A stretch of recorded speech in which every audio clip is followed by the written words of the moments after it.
Imagine standing on the edge of a runway on Guam in 1945, your clothes stiff with oil and sweat, your eyes burning from another night without sleep. You are a B-29 mechanic, and you've just finished helping a ground crew change yet another engine before dawn. In front of you, a Superfortress begins to taxi, sleek, silver, enormous. For right are 3350 engines thunder at full power, each producing 2,200 horsepower. The aircraft gathers speed and lifts smoothly into the pale Pacific morning. Then you see it. A sudden flicker of yellow-blue flame bursts from the number 3 engine. Within seconds, the fire spreads along the wing route, feeding on fuel and magnesium. You try to shout, to point, to warn someone, anyone, but it's already too late. In less than a minute and a half, the wing is engulfed. The bomber rolls, loses lift, and spirals into the ocean. 11 men are aboard. There are no parachutes, no survivors. The enemy that killed them was not Japanese fighters. It was their own airplane. Now picture March 1945. Lieutenant Darrell Landau, newly arrived on Guam, steps out of a jeep with the 19th Bombardment Group. Before him stretches a sight that should inspire confidence. Hundreds of B-29 Superfortresses lined up in perfect rows, their aluminum skins reflecting the tropical sun like a sea of mirrors. Each aircraft costs more than $1 million, roughly $17 million in modern terms. These machines are supposed to end the war. Instead, they are burning themselves out of the sky. Among the crews, the dark humor is impossible to ignore. It's said half jokingly, half in bitterness, that Curtiss Wright, the engine manufacturer, has killed more airmen than the Japanese. The numbers back it up. Between February and August of 1945, 414 B-29s are lost during operations against Japan. Only 147 fall to flak or fighters. The remaining 267 are destroyed by engine fires, mechanical failures, and takeoff crashes. Nearly two-thirds of all losses come from the aircraft itself. In any other war, statistics like that would have ended the program. But this war does not slow down for engineering problems. And buried inside this disaster is a turning point, because one exhausted young officer, working through another sleepless night under Pacific floodlights, is about to notice something everyone else has missed. Something so obvious, once seen, that it will make experienced engineers wonder how they never noticed it before. This is the story of how airflow, nothing more than the invisible movement of air, became the difference between death and survival, and how a simple observation helped save hundreds of lives. To understand how the B-29 could be both the most advanced aircraft of World War II and one of the most dangerous, you have to go back to 1940. Europe is already at war. Pearl Harbor is still 18 months away. The U.S. Army Air Forces issue a requirement that borders on fantasy. Design a bomber capable of flying 5,000 miles while carrying 20,000 pounds of bombs. At the time, America's best bomber, the B-17, can barely manage 2,000 miles with a quarter of that payload. Boeing answers with a revolution. The aircraft that becomes the B-29 incorporates technology never before combined in a combat plane.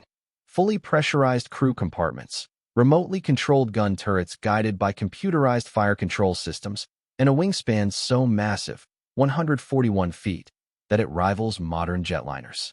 Fully loaded, it weighs 140,000 pounds.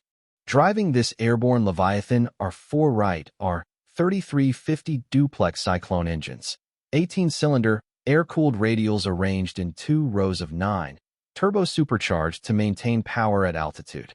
On paper, each engine delivers 2,200 horsepower. Together, they give the Superfortress nearly 9,000 horsepower. They are marvels of engineering. They are also ticking time bombs. Wright Aeronautical had shelved the R-3350 years earlier because it was too complex and expensive. Boeing's choice forces the company to rush the engine into production. There is no time for slow refinement. The war won't wait. Radial engines depend entirely on airflow for cooling. Each R-3350 generates enough waste heat to warm a large house in winter. Now multiply that by 4, pack them into tight aerodynamic cowlings, and operate them at maximum power in tropical heat. Every minute, each engine must shed more than 1.5 million BTUs of heat. If it fails, metal begins to melt. Boeing believes it has solved the problem with sleek cowling design. Cooling air enters through carefully shaped openings, flows across the cylinders, and exits through adjustable flaps. On blueprints, it works perfectly. Reality is far less forgiving. On September 21st, 1942, thousands of Boeing employees gather in Seattle to watch the prototype fly. Chief Test Pilot Eddie Allen advances the throttles. The engines roar. The massive aircraft lifts gracefully into the air. For 52 minutes, everything works. Handling is smooth. Systems perform as designed. Then the problems begin. Over the next 3 months, Allen manages only 27 flight hours. Engines overheat constantly. Oil temperatures spike. Exhaust valves burn. Cylinders crack. Each flight becomes a calculated gamble. On February 18, 1943, the second prototype takes off with full armament installed. 8 minutes later, the number 1 engine catches fire. Allen feathers the prop and turns back, but magnesium components inside the engine ignite. Magnesium burns hotter than steel can survive. In 90 seconds, the fire eats through the main wing spar. The wing folds. The aircraft crashes into a meatpacking plant near the airfield, killing the crew and workers on the ground. The program should die that day. Instead, General Hap Arnold makes a single decision. Fix it, no matter the cost. The B-29 is America's only way to reach Japan. Failure is not an option. What follows becomes known as the Battle of Kansas, a nationwide emergency effort to rescue a bomber already rolling off production lines faster than engineers can repair it. By early 1944, nearly 100 B-29s sit grounded, unflyable, waiting for modifications. Entire factories shut down other work to focus on saving the Superfortress. Engines are rebuilt. Cooling baffles redesigned. Valves replaced. Propeller cuffs added to force more air into the cowlings. Electrical systems with hundreds of thousands of connections are inspected one wire at a time. In freezing wind and snow, technicians work around the clock, hands numb, metal burning bare skin. The fixes help, but the fires continue. And that brings the story back to Guam, to Lieutenant Darrell Landau, staring up at a ruined engine in the gray light before dawn, about to ask a question no one else has asked yet.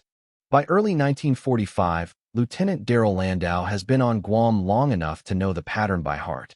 Every mission brings engines back damaged. Every few days, one doesn't come back at all. Fires erupt without warning. Valves fail. Cylinders burn through. Crews die before they ever see the enemy. Landau serves as an assistant squadron engineering officer with the 19th Bombardment Group. On paper, his job is simple. Keep the B-29s flying. In reality, it borders on the impossible.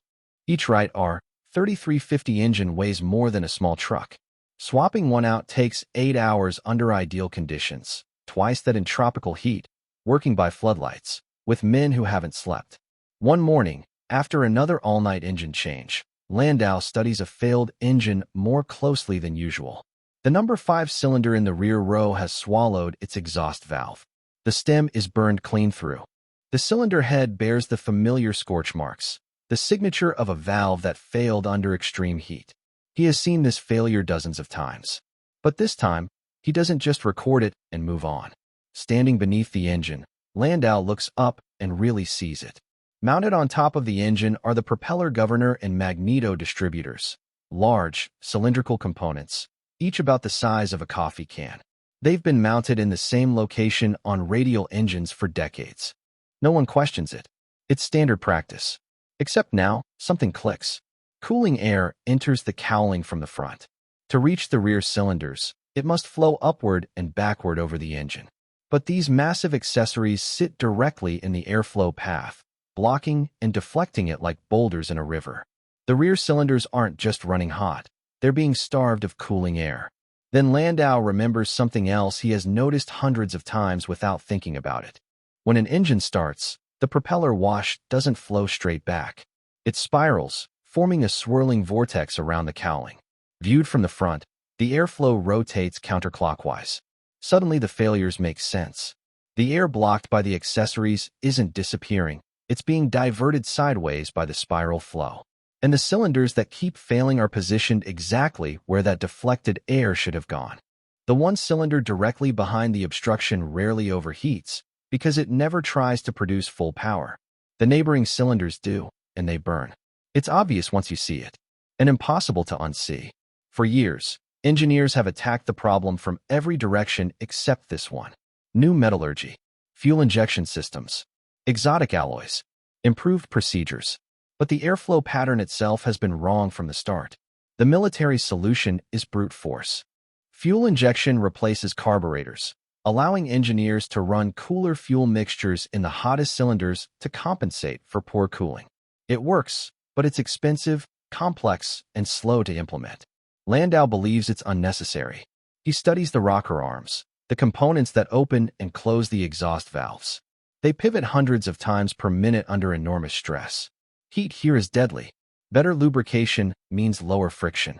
Lower friction means less heat. And oil, unlike air, can carry heat away efficiently. What if the oil could be routed directly to the valve stems? Landau sketches a simple idea: hollow mounting bolts. Drill a channel through the center of specific bolts, allowing pressurized oil to flow straight into the rocker assemblies and valve guides. It wouldn't require redesigning the engine. It wouldn't add weight. It wouldn't cost millions. Just better oil flow where it's needed most. He prepares to test the modification. He secures approval. He requisitions tools. And then history intervenes.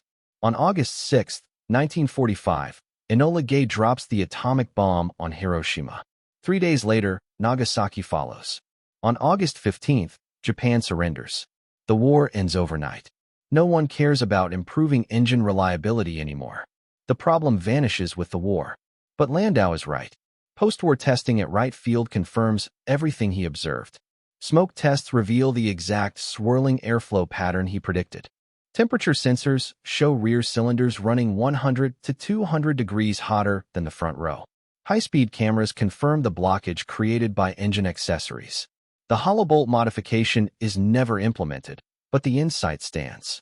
By war's end, other fixes improve the situation. Enlarged propeller cuffs increase cooling airflow by up to 20%. Better operating procedures reduce stress on takeoff. Engines become marginally reliable, but never truly safe. Even during the Korean War, B-29s still suffer engine fires. Among crews, the old joke persists. The Superfortress should have had 5 engines, 4 to fly and 1 to burn. The scale of the gamble is staggering. The B-29 program costs $3 billion, more than the Manhattan Project itself. Nearly 4,000 aircraft are built. Roughly 18% are lost to accidents and mechanical failures alone. Thousands of American airmen die without ever seeing enemy fighters. And yet, the B-29 works. It delivers the atomic bombs that end the war. Its firebombing campaign devastates Japan's cities. An invasion that might have cost 1 million American lives never happens. The Wright R-3350 eventually becomes a reliable engine, but only after years of post-war refinement, powering civilian airliners instead of bombers pushed beyond their limits. The lesson is uncomfortable and enduring. Complexity carries a cost. Institutional habits go unquestioned until disaster forces new eyes to look. Simple solutions are often dismissed while expensive ones are embraced. And momentum can keep dangerous systems in operation long after their flaws are known. Darrell Landau never receives recognition. He finishes his education, spends decades in aerospace engineering, and retires quietly. His hollow bolts are never drilled.